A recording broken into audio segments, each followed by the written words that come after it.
ओम नमः भगवते वासुदेवाय। ओम नमः भगवते वासुदेवाय। ओम नमः भगवते वासुदेवाय। जय हो कृष्ण भगवान की जय, प्रभुपाद की जय हो, जय गुरु महाराज की जय हो। ओम अज्ञानतिमिरान्धस्य ज्ञानञ्जनशलाकया चक्षुरुन्मीलितं तस्मै श्री गुरु नमः। श्री चैतन्य नमो विष्णु सदापितं येन भूतले स्वं रूपा कदा महाददन्ति सौपदन्तिकं वन्दे श्री गुरु श्री युगपदकमलं श्री गुरून् वैष्णवांशं श्री रूपं सागर जातं सगण रघुनाथं तं सजीवं सावधूतं परिजन सहितं श्री कृष्ण चैतन्य देवं श्री राधा कृष्ण पादान सगण ललिता श्री विशाखान्विता छे हे कृष्ण करुणा सिंधु दीनबंधु जगतपते गोपेश गोपीकांत राधा कांत नमस्तुते तप्त कंचन गौरंगे राधे वृंदावनेश्वरी वर्षभानुसुते देवी प्रणमामि हरिप्रिय वाञ्छा कल्पतरो भयो कृपा सिंधु भयो एवं च पतितानां पावने भयो वैष्णो भयो नमो नमः। जय श्री कृष्ण चैतन्य प्रभु नित्यानंद श्री आदित्य गदाधर श्रीवासादि गौर भक्तवृंदा हरे कृष्णा कृष्णा कृष्णा हरे हरे हरे राम राम राम हरे हरे। नमः ओम विष्णु पादाय कृष्ण पृष्ठाय भूतले श्रीमते भक्ति वेदांते स्वामी ते नामने नमस्ते सरस्वती देवी गौरवाणी प्रचारिणी निर्विशेष शून्यवादी पश्चात देश तारिणी।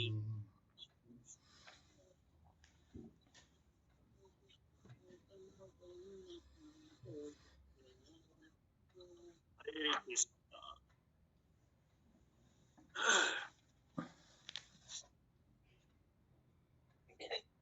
भगवान के विषय में अनुमान के द्वारा प्राप्त किया गया ज्ञान हमें कहीं का नहीं रखेगा। यदि एक बालक यह जानना चाहता है कि आपका पिता कौन है, तो साधारण सी विधि है कि वह अपनी माँ से पूछे। तब माँ कहेगी ये तुम्हारे पिताजी है। पूर्ण ज्ञान प्राप्त करने का यही मार्ग है। निसंदेह अपने पिताजी के विषय में अनेक प्रकार के अनुमान किया जा सकते हैं। यह आश्चर्य करते हुए कि मेरा पिता यह व्यक्ति है या वह व्यक्ति है अथवा संपूर्ण नगर में भटका जा सकता है। यह पूछते हुए क्या आप मेरे पिता है, क्या आप मेरे पिता है, किंतु ऐसी विधि से प्राप्त हुआ ज्ञान सदैव अपूर्ण बना रहेगा। इस प्रकार से कोई कभी भी अपने पिता को नहीं जान सकेगा। सरल विधि तो यह है कि किसी अधिकारी विशेषज्ञ के पास जाकर ज्ञान ग्रहण किया जाए। इस विशेष प्रश्न के उत्तर के लिए माँ अधिकारी व्यक्ति है केवल इतना भर कहती है, प्रिय पुत्र ये तुम्हारे पिता है। इस प्रकार ही हमारा ज्ञान पूर्ण होता है। दिव्य ज्ञान भी इसी प्रकार है। मैं अभी प्रवचन के आरंभ में आध्यात्मिक जगत के विषय में कह रहा था। आध्यात्मिक जगत को हम अपने अनुमान के आधार पर नहीं समझ सकते हैं। भगवान कहते हैं एक आध्यात्मिक जगत है और वह मेरा निवास स्थान है। तो इसी विधि से हम सर्वोच्च अधिकारी श्री कृष्ण से ज्ञान प्राप्त कर सकते हैं। हम भले ही पूर्ण न हो, परंतु हमारा ज्ञान पूर्ण है, क्योंकि इसे एक पूर्ण स्रोत से प्राप्त किया गया है। तो इसमें प्रभु जी बता रहे हैं, ये प्रभुपाद जो जैसे इसमें उदाहरण दे रखे बता रहे हैं, जो बालक है, अगर उसने अगर छोड़ दे तो उसने शुरू में पता ही नहीं होता तेरा पिता कौन है, तो जैसे उसकी जो माँ है वही बताएगी, और नहीं तो उसने तो जो शुरू में सारे इंसान एक से नजर आते हैं, तो उसमें पता ही नहीं चलेगा वो उसका पिता है कौन। और वो हरेक उसमें जैसे बाजार में छोड़ दो, हरेक आदमी तो पूछेगा आप मेरे पिता है, आप मेरे पिता है, तो उससे ऐसे उसको पता नहीं चलेगा भाई मेरा पिता कौन है। किसी जैसे मतलब शिक्षक जो उसकी माँ जो है वो एक अधिकारी के तौर पे है, जिसको उसकी जब उसकी माँ जो बताएगी, ज्ञान बताएगी, भाई ये तेरे पिता है, जब उसको पता चलेगा कि भाई ये मेरा पिता है। और नहीं तो उसने सारे जो इंसान जो है एक से दिखेंगे, उसने पता ही नहीं है कि यो मेरा चाचा है, यो मेरा ताऊ है, यो मेरा मामा है। लेकिन जो माता है वो वही बताती है कि बेटे ये तेरा चाचा है, यो तेरा पिताजी है, यो तेरा ताऊ है। समाज में के हिसाब से वही बताएगी शुरू में, फिर घर परिवार वाले बताते हैं। तो ऐसे ही जो बता रहे हैं इसमें कृष्ण भगवान जो है वे ही बता रहे हैं, जो उसमें भाई ये जो है ये चीज हमारी वे है। तो इससे पता चलता है अगर जब तक हमारे को कोई नहीं बताएगा तो हमारे को पता ही नहीं चलेगा। तो इसमें जो कहते हैं ना, जैसे एक आध्यात्मिक जगत और मेरा निवास, कृष्ण भगवान कह रहे एक आध्यात्मिक जगत है और मेरा निवास है जो ज्ञान से प्राप्त कर सकते हैं। तो ये मतलब जो और वैसे तो प्राप्त कर ही नहीं सके, जो हमारे गुरु महाराज है वे ही बताओगे, उसी से मतलब पता चलेगा हमारे को भाई हमारी जो परंपरा है, जो भाई कृष्ण भगवान भी है, तो उसी से पता चलता है। तो फिर मुझे और कोई आप कुछ इसमें ऐड करना चाहो तो मेरी समझ में तो यही आया फिर मुझे।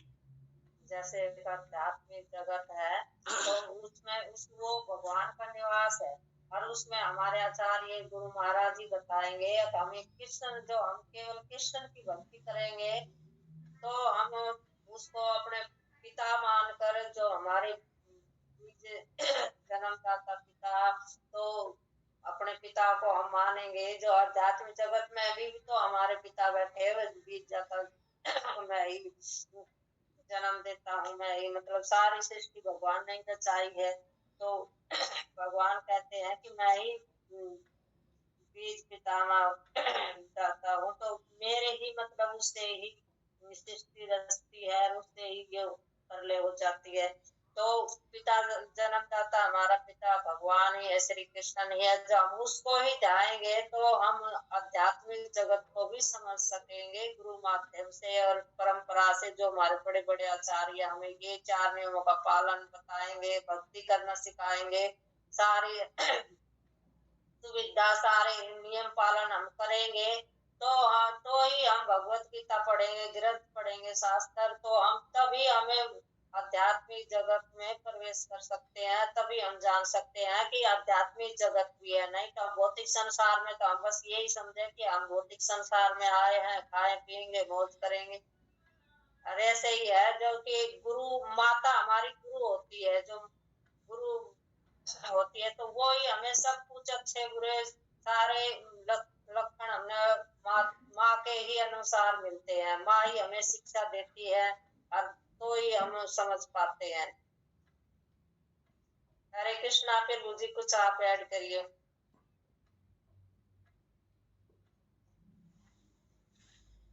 हरे कृष्णा। हाँ जी माता जी। माता जी आप लोगों ने बता दिया सही से। बस प्रभुपाद जी बस यही बता रहे हैं कि हम ये कल्पना नहीं है, ये जो बोल रहे हैं ना वास्तविक जगत एक कल्पना नहीं है, ये भी वास्तविकता है। और हम अज्ञानी होते हुए भी किसी गुरु की शरण में, यानी कि जो प्रतिनिधित्व है, जैसे माँ एक गुरु के समान है, तो वही बता सकती है कि आपके पिता कौन है। आप गली गली जा जा करके पूछोगे मेरे पिताजी कौन है, मेरे पिताजी कौन है, तो वो तो आपको घूरेंगे कि क्या कौन आ गया ये, और कई तो चपाड़ भी लगा देंगे, भाग यहाँ से, पागल हो गया है क्या। तो ये वही स्थिति है, ये वो स्थिति है जब हम अगर भगवान को ढूंढने के लिए जाएं और गलत माध्यमों से जुड़ जाएं तो वहाँ हमें चपाड़ी लगती है और फिर हम भटकते हैं। तो सही हमें राह मिलती है वो एक सही गुरु के सानिध्य में मिल पाती है, वही हमें बताते हैं। तो माँ की सिर्फ एक स्टेटमेंट है, बेटा ये आपके पिताजी हैं, इशारा करते हुए। बस ऐसे हमारे गुरु हमें इशारा करते हुए बताते हैं कि यही भगवान श्री कृष्ण ही सभी कुछ हैं। तो इससे हमें यही प्रभुपाद जी बता रहे हैं। और यहाँ पर एक मेरे को घटना याद आती है, जब प्रभुपाद जी अमेरिका गए थे तो वहाँ पर वो कुछ दिनों के लिए एक महात्मा के यहाँ पर ठहरे थे। तो वहाँ महात्मा के यहाँ पर, जो कि उनकी एज में भी उनसे कम थे, प्रभुपाद बर्तन साफ किया करते थे वहाँ पर, और वो कभी कभी किचन में आकर के कुछ आध्यात्मिक बातें करते थे, और उनमें इतनी कर्टसी नहीं थी, मतलब इतना व्यवहार नहीं था कि कम से कम उनसे ये काम ना करवाएं। तो एक बार उन्होंने प्रभुपाद जी को बोला कि आज आप, है ना, मेरी तबीयत खराब है। उनके यहाँ पर हर संडे या कुछ ऐसे ना वीकेंड पे एक लेक्चर हुआ करता था। तो उन्होंने प्रभुपाद जी को एक बार व्यास गद्दी पर बैठने का आग्रह किया। तो जब प्रभुपाद जी ने वहाँ बोलना शुरू किया, 1-1.5 घंटा जितना भी समय लगा, तो वो व्यक्ति, अब उसको सन्यासी तो नहीं बोलूँगा मैं, तो उस व्यक्ति ने ये देखा कि मैं इतना लेक्चर देता हूँ, मुझसे इतने मंत्र मोहित नहीं हुए जितने प्रभुपाद जी की बातों से ये अट्रैक्टिव हो गए।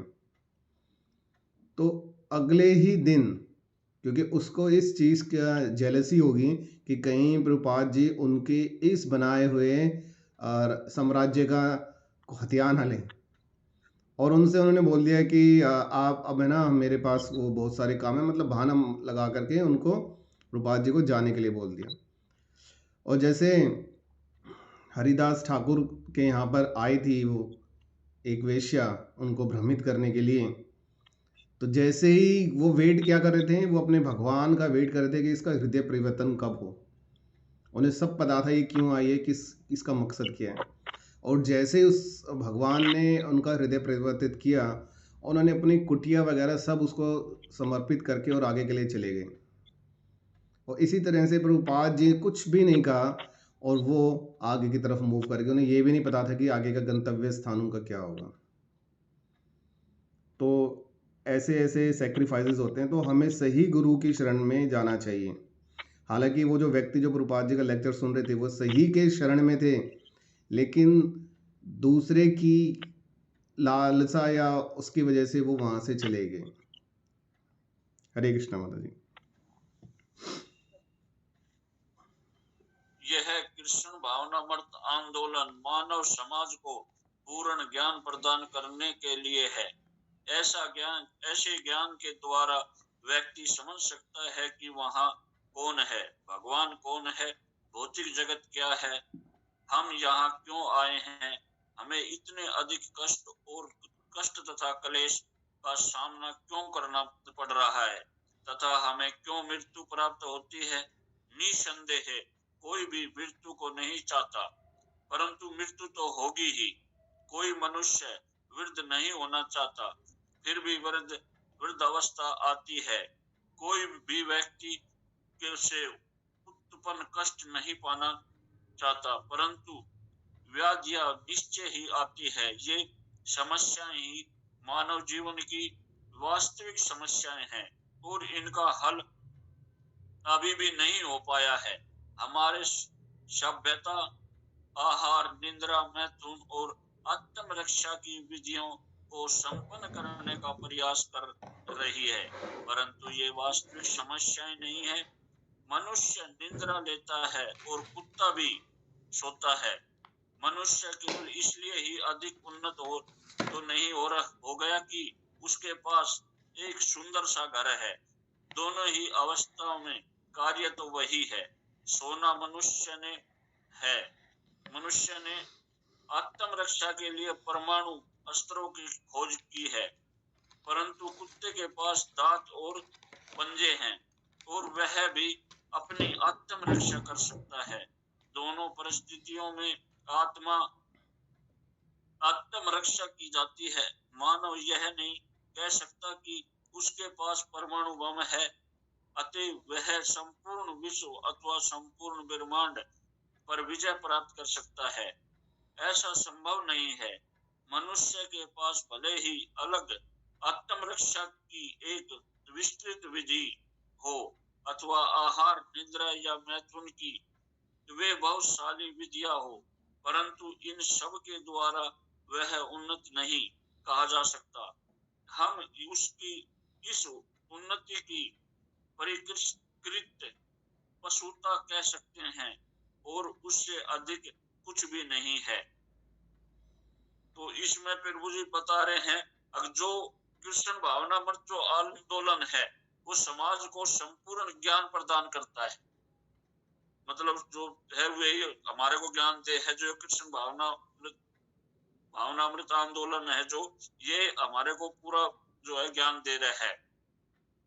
इसके द्वारा जो समझा सकता है कौन भगवान है और भौतिक जगत में हम यहाँ क्यों हैं, किस लिए आए हैं, इतने मतलब कष्ट भोगते हैं, जो चाहते वो करते हैं। बुढ़ापा आता है, मृत्यु होती है, फिर भी निसंदेह कोई भी मतलब इस चीज को नहीं चाहा कि भाई मेरी मृत्यु हो, परंतु फिर भी मृत्यु हुए है। कोई बुढ़ा होना ना चाहे, ना कोई बीमार होना चाहे, पर फिर भी वो बीमार हुए है।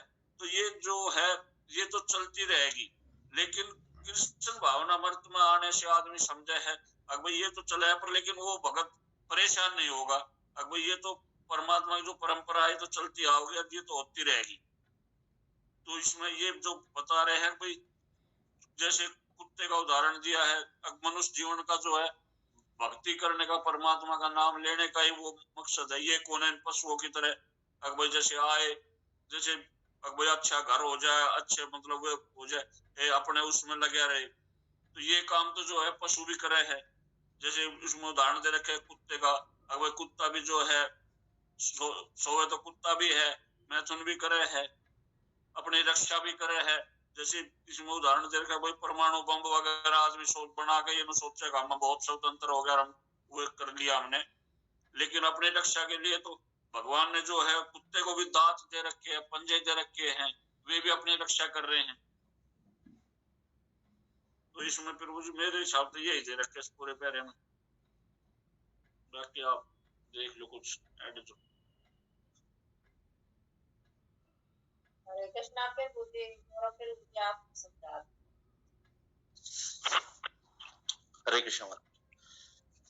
इस पैराग्राफ में यही है कि जो कृष्ण भावनामृत आंदोलन है, ये जो मानव जिज्ञासा करता है कि मैं कौन हूँ, कहाँ से आया हूँ, मेरी स्थिति क्या है और मैं इतने कष्ट क्यों भोग रहा हूँ मेरे, तो ये इन सब का जो आंसर है वो कृष्ण भावनामृत आंदोलन से ही उसको मिल सकता है।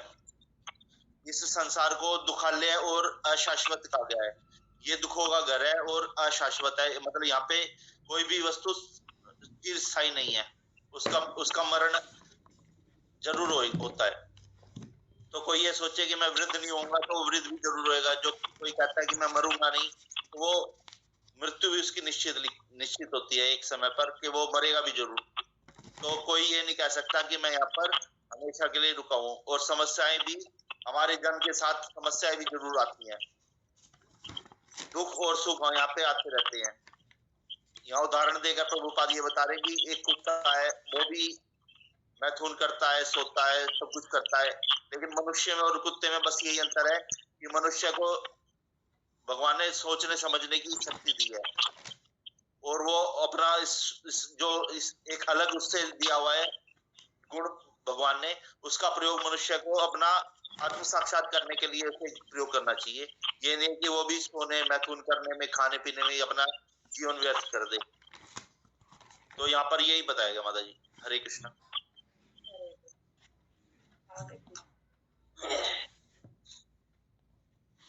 वास्तविक उन्नति का अर्थ है।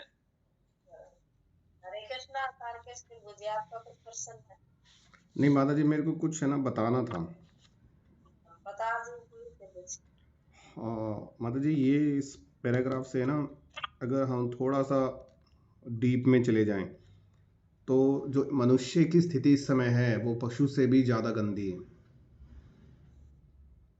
उसका रीज़न क्या है? क्योंकि अगर वो कृष्णा भावना भावित नहीं है तो कुछ पशुओं को छोड़ दे, कुछ कैटेगरीज होती हैं पशुओं की, जैसे कि भालू की अगर हम बात करें तो वो अत्यधिक सोता है। ठीक है, एक बार रविलोचन प्रभु जी के हम लेक्चर सुन रहे थे, उस लेक्चर में उन्होंने बताया कि उठना अमेरिका के अंदर एक बहुत बड़ा टास्क है और उस उठने के लिए क्या किया जाता है। पहले क्या थी? अलार्म क्लॉक थी। हमारे यहाँ आज भी अलार्म क्लॉक है, अब उनकी जगह पे मोबाइल ने ले लिया है जगह। और उससे पहले माता जी, हरकेश माता जी तो जानती होंगी, हमारी मम्मी हमें उठने का तरीका बताती थी कि तब इतने ज़्यादा ना तो पैसे ना साधन थे। वो बोलती थी अगर तेरे को जल्दी उठना है ना तो अपने तकिए को बोल के सो जाना, वो तेरे को उठा देगा। और डेट इज़ मतलब फैक्ट था उसी समय पर हमारी आंख एकदम खुलती थी। वो हमारे ऊपर है कि हम फिर दोबारा से सोड़ ओढ़ के सो जाते या ना सोएं, लेकिन ऐसा होता था। तो ठीक इसी तरह से, लेकिन आजकल क्या है, उन अमेरिकन को उठाने के, यानी कि जो सभ्य समाज है आज की डेट में जिनको सभ्य समाज बोलते हैं, उठाने के लिए आजकल ऐसे ऐसे सिस्टम आ गए हैं कि ऐसी ऐसी बेड आ गया है कि वो पहले अलार्म बजाएगा, नहीं उठे तो थोड़ा सा टेढ़ा हो जाएगा ऊपर की तरफ, फिर भी नहीं उठे तो बिल्कुल ही सीधा खड़ा हो जाएगा कि आप नीचे गिर जाओगे। और फिर भी अगर आप वहाँ लेट गए तो वहाँ पर एक ऐसा सिस्टम है कि अब पानी गिरने लग जाएगा। तो मतलब एक उठाना कितना ज़्यादा स्ट्रेस है दिमाग में कि उठ नहीं पा रहे हैं। और पशु जो है उसका अपना एक निर्धारित समय होता है। जैसे हम चिड़िया की बात करें, शाम को वो आ जाती है और सुबह भोर होने से पहले अपने कार्य के लिए निकल जाती है। मनुष्य समाज के मैथुन की कोई लिमिट नहीं है आज के की, लेकिन पशुओं को देखें तो वो सिर्फ और सिर्फ अपनी जनरेशन को आगे बढ़ाने के लिए ऐसा करते हैं, उसके अलावा उनका नहीं रहता, कुछ अगर प्रजातियों को छोड़ दे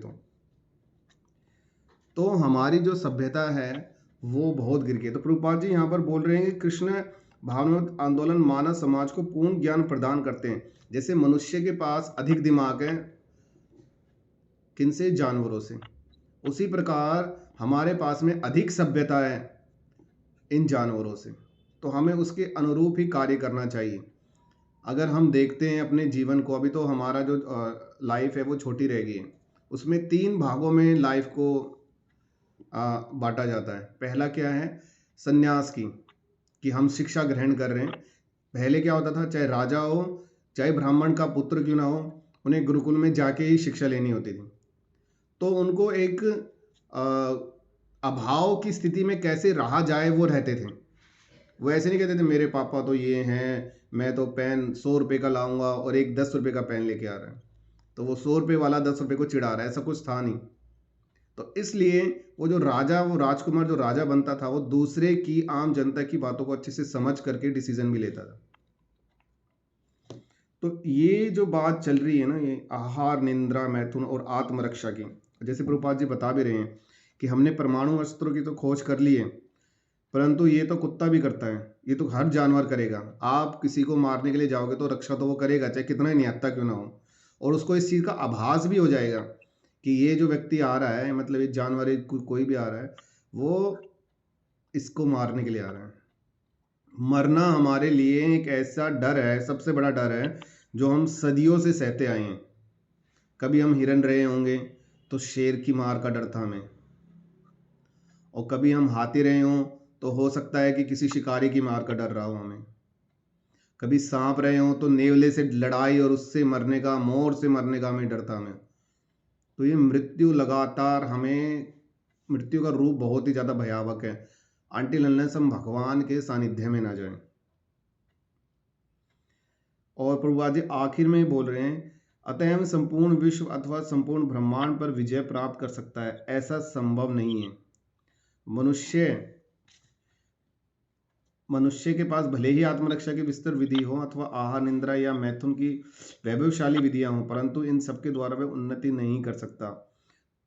और कल मेरा एक सौभाग्य रहा कि मैं बाहर गया हुआ था, तो मैं जैसे आया घर पे, तो जो हमारी वाइफ है, वो माता जी हैं एक, मेरे को नाम उनका याद नहीं आ रहा, वो द्वारका में भी आई थी।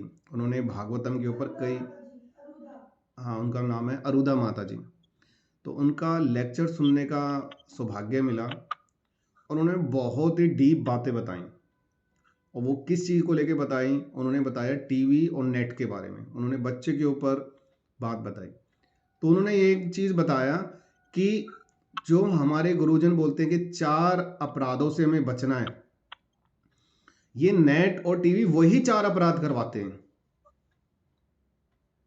तो अब एक ऐसा बच्चा और एक ऐसा व्यक्ति, जैसे कल ही मेरा लड़का मेरे से बोल रहा था कि पापा मैंने शिखा रखी हुई है ना, तो सब लोग है ना मेरी शिखा छेड़ते हैं, मेरे को चिढ़ाते हैं, और किसी के पास नहीं है।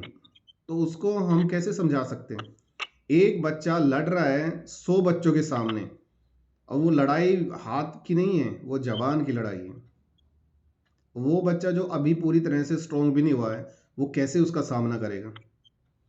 तो हम जो कृष्ण भावना भावित में हैं वो ऐसे ही लड़ रहे हैं। तो उन्होंने बताया कि धीरे धीरे ना इन चीज़ों को हमें ना बिल्कुल हटा देना चाहिए, क्योंकि ये चीज़ उसी की तरफ आप देखोगे ना, स्मोकिंग नॉर्मल सी चीज़ है। मूवी के अंदर ड्रिंकिंग स्मोकिंग नॉर्मल सी चीज़ है। इवन अगर हम नेट भी बच्चे को देते हैं तो आपको नहीं पता कब किस समय एक ऐसी साइट आ जाए जो वो बच्चा तो अबोध होते हैं, उन्होंने गलती से क्लिक कर दिया और वो पोर्न साइट निकल जाए, और फिर उनके जो एडिक्शन है यानी कि उनकी आदत है ना उस तरफ बहुत गंदी तरफ से चली जाएगी, वो सिर्फ और सिर्फ बर्बादी की तरफ से चली जाएंगे। उन्होंने बहुत अच्छा एक एग्जाम्पल दिया कि एक किसी माता जी ने उनसे पूछा तो हम क्या इन सबको बंद कर दें, जो कि बिल्कुल ही संभव नहीं है। तो उन्होंने एग्जाम्पल दिया एक हथौड़े का, कि एक हथौड़े का काम होता है कील को ठोकना, उसकी सेटिंग बिठाना या कुछ चीज़ों को तोड़ना। तो क्या वो हथौड़ा आप 24 घंटे अपने साथ लेके घूमते हो, बैग में, पर्स में? जब उसकी ज़रूरत होती है तभी निकालते हैं। तो ठीक इसी तरह से उन्होंने बताया कि जब टीवी या नेट की ज़रूरत हो तभी उसका इस्तेमाल किया जाना चाहिए। और ये हम लोगों के लिए है, क्योंकि हमारे जो बच्चे हैं वो इस तरफ ना जाए, तो ये सावधानियां बरतने के लिए हैं। हरे कृष्ण।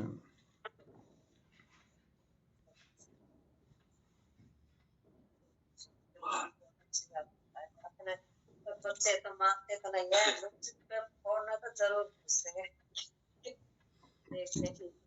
वास्तविक उन्नति का अर्थ है भगवान को जानना। यदि हमारे पास भगवान के ज्ञान का अभाव है हरे तब कृष्ण। हम वास्तव में उन्नत नहीं है। अनेक हरे कृष्ण। माता जी, सीमा माता जी कुछ पूछना या बोलना चाह रही हैं? हरे कृष्णा प्रभु जी, मैं आपसे अपने क्वेश्चन का आंसर पूछना चाह रही हूँ प्रभु जी, आप इतने अच्छा, क्योंकि आपने वो लेक्चर सुना। जैसे अब हम अपने फोन में लेक्चर सुनते हैं, या जैसे हमारे प्रभु जी वो टीवी देखते हैं तो उनका काम ऐसा है तो वो फोन में अपना देखते हैं। तो अब मैं अपनी बेटी को कैसे फोन नहीं दूं? मैं तो वैसे नहीं देती हूँ, लेकिन वो अपने फिर पापा का लेती है, तो उसको कैसे मना? वो बोलती है सारे दिन तो अपना फोन लेकर अपने लेक्चर सुनती रहती है और थोड़ी सी देर मेरे को नहीं देती। तो क्या प्रभु जी हम अपना बंद कर दें? नहीं, ये क्या क्वेश्चन करें? भी माता जी एक भक्त ने पूछा था उनसे कि ऐसे कैसे संभव हो सकता है। तो वही बात तो उन्होंने बताया कि आजकल ना एक ऐसी वेब वो आ रही है, ऐप आ रही है कि आप जो भी फ़ोन दे रहे हो बच्चे को, वो क्या देख रहा है आपको पता चल जाएगा। किस किस साइट पे गया, क्या क्या उसने देखा, क्या रहा, जिससे क्या होगा आप ना कंट्रोल कर पाओगे चीज़ों को। हम ऐसा तो नहीं कर सकते, अगर हमने ऐसा कर दिया कि खुद तो सुने जाए लेक्चर, हम मांग ले 5 मिनट तो जान निकल जाए, है ना? तो वो क्या है, ऐसे ही हम उसे रोक सकते हैं। हम दे तो देंगे लेकिन उसे भी नहीं पता होगा कि उसके बारे में सारा पता है। वो तो हमारे पास ही बैठी रहती है ना प्रभु जी। जैसे देखते जैसे हम बैठे हैं तो जैसे टीवी चलता रहेगा, इसके पापा टीवी देखेंगे तो वो फोन लेके वहीं पे फोन दोनों पास पास बैठे के देखते हैं। वैसे तो नहीं, जैसे अकेले में आपने तो मैं फ़ोन बिल्कुल दे दिया ना, तो एक ऐप होती है, वो उसमें होना चाहिए। ठीक है, कोशिश करें कि उसको ना पता चले, तो वो आपके फ़ोन में भी मैं रहेगी। प्रभु जी से बात करती हूँ। मेरा तो फोन मैं देती नहीं प्रभु जी, चाहे वो कुछ भी करे। मैं मुझे टीवी देख ले, इससे ज्यादा मैं कुछ फोन पे मैं दूंगी, क्योंकि फोन में मैं प्रभु जी काम करूंगी या फोन उसके पास थोड़ी बैठी रहूंगी। मैं बात करती हूँ प्रभु जी से। मैंने भी वो लेक्चर आधा ही सुना था प्रभु जी, फिर मैं तो सो गई थी, मेरी तबीयत खराब थी ना, इसीलिए अच्छा अच्छा, आधा ही सुना। कल आपने भी लेक्चर सुना था माता जी? हाँ जी प्रभु जी, वो जब माता जी ने वो क्वेश्चन पूछा था ना, फिर वो थोड़े का उदाहरण दिया था, वहां तक था। फिर मैं लेटी लेटी सुनी तो प्रभु जी बोले बंद करके सो की ना जल्दी, क्योंकि मैं स्कूल गई थी बेटी कर, वहां 4-5 घंटे लगे थे और मैं दवाई लेके ही गई थी, तो बोला अब आराम से सो के नहीं सोती। तो फिर वो बंद करके मैं सो गई थी, आधा ही सुना। हरे कृष्ण। तो ना ये और इसलिए ज्यादा वो हो गया जो माता जी ये नेट पे जो क्लासें करती थी ना, इससे ज्यादा रुचि बढ़ती, जो कि अरे इससे वजह से कोरोना के टाइम में दिया था ना फोन, कोरोना के टाइम में फोन में क्लास आने लगी तो बच्चों को ज्यादा इंटरेस्ट आने लगा, क्योंकि कई बच्चे तो गेम देख खेलते थे उसमें क्लास के टाइम में, तो इसीलिए तो मेरे को तो बैठना पड़ता, मेरा कुछ भी काम नहीं होता था, मैं उसके पास ही बैठी रहती थी, तेरी मैम क्या करवा रही थी, क्या कर रही है।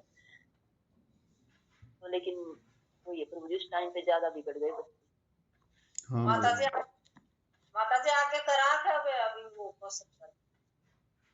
नहीं माता जी, एक पैराग्राफ इसको तो कंप्लीट कर ले, ठीक है ना प्रभु जी? हाँ कर देते हैं। हाँ जी माता जी। अनेकानेक धूर्त लोग भगवान के अस्तित्व को नकारते हैं, क्योंकि यदि भगवान नहीं होंगे तो वे धूर्त लोग अपने पाप करते रह सकते हैं। यह विचार उनके लिए भले ही अत्यंत सुखकारी हो कि भगवान है ही नहीं, परंतु भगवान केवल हमारे नकारने से ही मृत नहीं हो जाएंगे।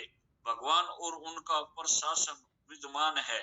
उनकी आज्ञा से ही सूर्य और चंद्रमा उदित हो रहे हैं, जल में प्रवाह है एवं सागर में तरंगे उठती है। इस प्रकार उनकी आज्ञा से ही प्रत्येक वस्तु क्रियाशील है। सभी कार्य इतने सुंदर ढंग से हो रहे हैं कि वास्तव में विवेकी व्यक्ति यह कैसे सोच सकता है कि भगवान मृत है। अव्यवस्था होती है तो हम भले ही कह सकते हैं कि शासन विद्यमान नहीं है, परंतु यदि सुख अवस्था है तब भला हम कैसे कह सकते हैं कि कोई शासन है ही नहीं, क्योंकि लोग भगवान के विषय में जानते ही नहीं। अतः वे कहते हैं कि भगवान मृत है, भगवान नहीं है, अथवा वह भगवान का कोई स्वरूप नहीं है। परंतु हमें सुदृढ़ विश्वास है कि भगवान है और वे भगवान श्री कृष्ण है। अतएव हम उनकी अर्चना कर रहे हैं। कृष्ण भावनामर्थ यही विधि है। इसे समझने का प्रयास कीजिए। आपका अनेकानेक धन्यवाद। हरे कृष्णा। तो इसमें प्रभु जी ये बता रहे हैं कि जो वास्तविक जो उन्नति है वो भगवान को जानना है। यदि हमारे पास भगवान के ज्ञान के अभाव है तभी हम वास्तव में उन्नति हैं। अगर जो भगवान के जो ज्ञान है ना, तभी हम अपने आप को उन्नत समझ सके हैं। जैसे अनेक धूर्त लोग जो है वे अस्तित्व नकारते हुए, जो धूर्त लोग है, जो भौतिकतावादी जो लोग है, वे तो ये कहते हैं भगवान है ही नहीं, वो भगवान को मानते ही नहीं। भगवान कोई बोला ना, कोई उनका आकार है ना कोई वो है, तो वे तो हर एक उसमें यही कहते हैं भगवान किसने देखा है कहाँ भगवान। क्योंकि यदि भगवान नहीं होंगे तो धूर्त लोग अपने पाप करते रहेंगे। जब उनका इस चीज का जब वैराग भगवान है ही नहीं, और इसीलिए वे मतलब पाप करते रहे हैं। क्योंकि जैसे हमारे उसमें जैसे कोई ऊपर जो भाई या पिताजी या कोई दाब मतलब हो गए, दाब नहीं होंगे तो वे बच्चे हमेशा जैसे बिगड़ते रहते हैं, उल्टे सीधे काम करेंगे। तो ऐसे जो धूर्त लोग है ये मतलब भगवान है ही नहीं, तो ये अपने जैसे मन मर्जी करते हैं। तो यह विचार उनके भले ही अत्यंत सुखकारी हो भगवान है ही नहीं, परंतु भगवान केवल हमारे नकारने से मतलब तो हम जो हम लोग कहें भाई ये नहीं है, तो इसके मतलब ये थोड़ी भगवान नहीं है। तो इसमें ये बता रखा है भगवान तो है, क्योंकि भगवान के उससे ही प्रकृति जो ये है ये चल रही है। जैसे सूर्य है जो वो अपने टाइम से निकलता है, चंद्रमा है वो अपने टाइम से निकलता है, जल जो है प्रवाह हो रहा है वो अपने उससे हो रहा है। तो ये सब उस परमात्मा की कृष्ण भगवान की ही माया है, उसी के उससे चल रहा है। जैसे सागर में तिरंगे हैं, इसी प्रकार आज्ञा से ही वस्तु क्रियाशील है। मतलब उस कृष्ण भगवान की जो आज्ञा है उसी से ये चीज चल रही है। सभी कार्य इतने सुंदर ढंग से हो रहे हैं जो वास्तव में विवेकी व्यक्ति यह कैसे सोच सकता है। तो इसमें ये भगवान बता रहे हैं जो कृष्ण भगवान की जो माया है उसी से जो ये सारी वास्तविक जो है हमारा जो उसी से चल रही है।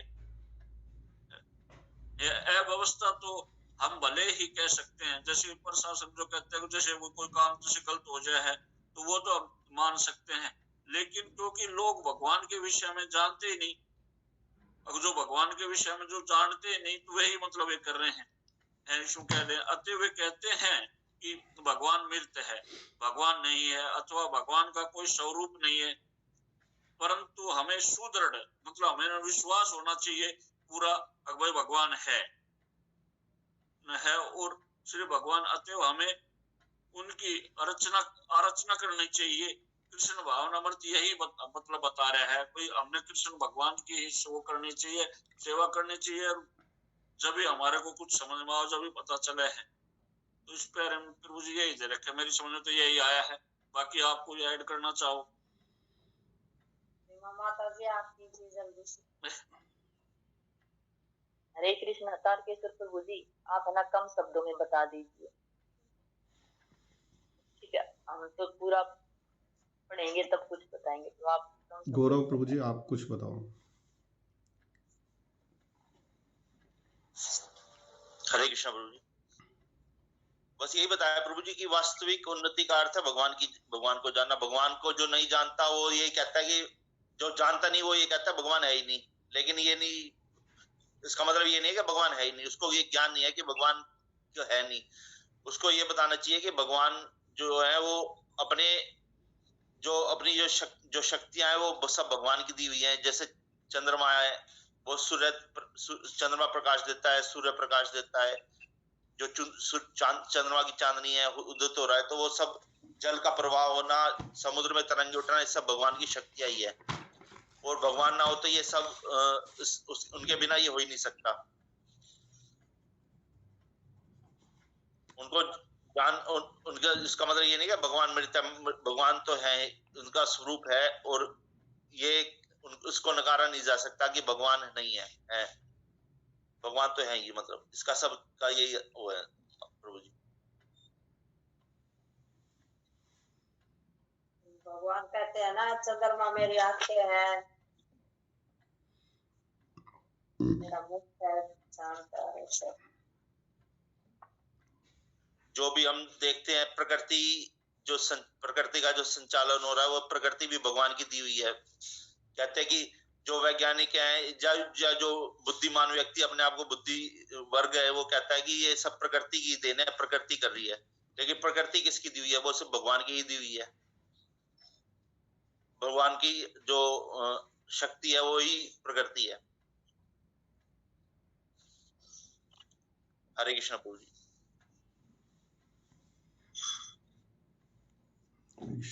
हरे कृष्ण प्रभु जी, मेरे को दो चीज़ याद आ रही हैं इससे, इस पैराग्राफ को समझने के लिए। ये बिल्कुल वैसी है जैसे नास्तिक लोग हैं ना, एक घर का बिगड़े लड़का होता है ना, जो काम धाम कुछ नहीं करता, छाती पे पूरा मूंग डलने के लिए हमेशा तैयार रहता है। और ये वैसे ही है कि माँ और बाप, माँ खाना बनाती है, पिता बाहर जा कर के मेहनत करके कुछ अर्निंग करते हैं, और वो आएगा डबर डबर बोले जाएगा और खाता रहेगा। वो भर्सना करता अपनी माँ बाप की, लेकिन खा भी उन्हीं के दिए गए टुकड़ों को रहा है। ठीक इसी तरीके से जो ये लोग हैं जो भगवान को नकार रहे हैं, भगवान की दी हुई हर चीज़ को वो रिलीज करते हैं। अभी कोरोना में हमने देखा था, जो सेकंड वेव आई थी, उस समय ऑक्सीजन का क्या हाल हो गया था। लोगों ने लाखों रुपए खर्च करके ऑक्सीजन को अपने पास स्टोर कर लिया था, और लोग ऐसे ही तड़प तड़प के मरे थे। सिर्फ भगवान कि उससे अगर हम देखें, अगर ऑक्सीजन ना हो तो क्या हाल हो जाएगा। फिर भी हम उनको लेकर के रोना रोते हैं, लेकिन भगवान कभी नहीं बोलते कि तूने ऐसा गलत बोला मेरे लिए, अब तू देख तेरे को ऑक्सीजन की कमी खत्म। तूने गलत बोला मेरे लिए, अब देख तेरे को पानी तो मिलेगा ही नहीं। लेकिन कभी भगवान ऐसा नहीं करते, कि वो फिर भी दयालु हैं, वो फिर भी कृपालु हैं। तो उनकी कृपा की गणना है ना, यहाँ से कर सकते हैं अगर हम ध्यान से देखें। और कई बार मेरे को ये भी लगता है कि एक जो भक्त है वो एक अभिमन्यु की तरह से है। जैसे अभिमन्यु को या पांडवों को मारने के लिए, यानी कि हमारी सभ्यता को ख़त्म करने के लिए चक्रव्यूह रचा गया, लेकिन उसमें एक भक्त यानी कि अभिमन्यु जो भगवान श्री कृष्ण के शिष्य थे, उस चक्रव्यूह को तोड़ डाला।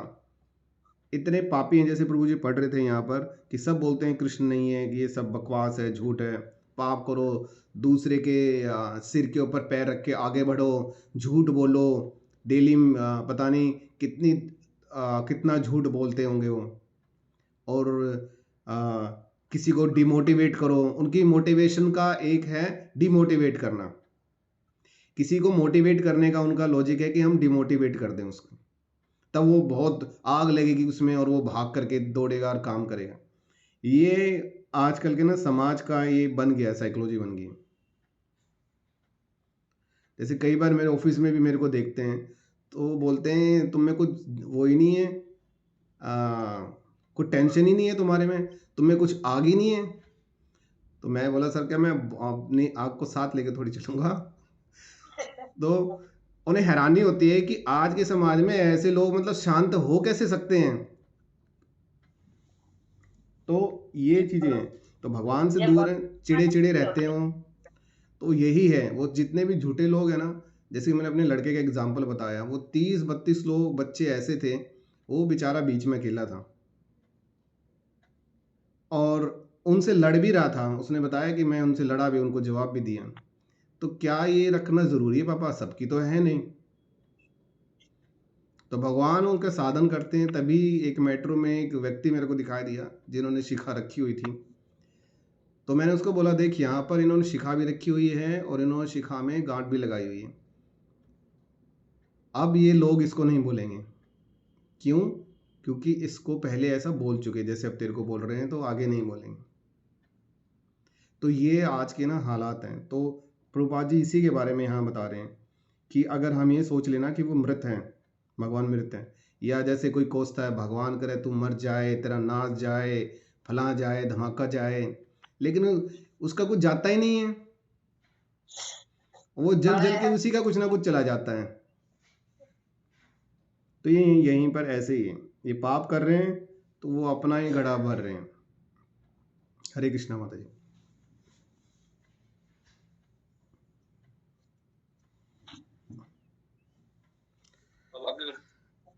हरे कृष्णा से बात होती है तो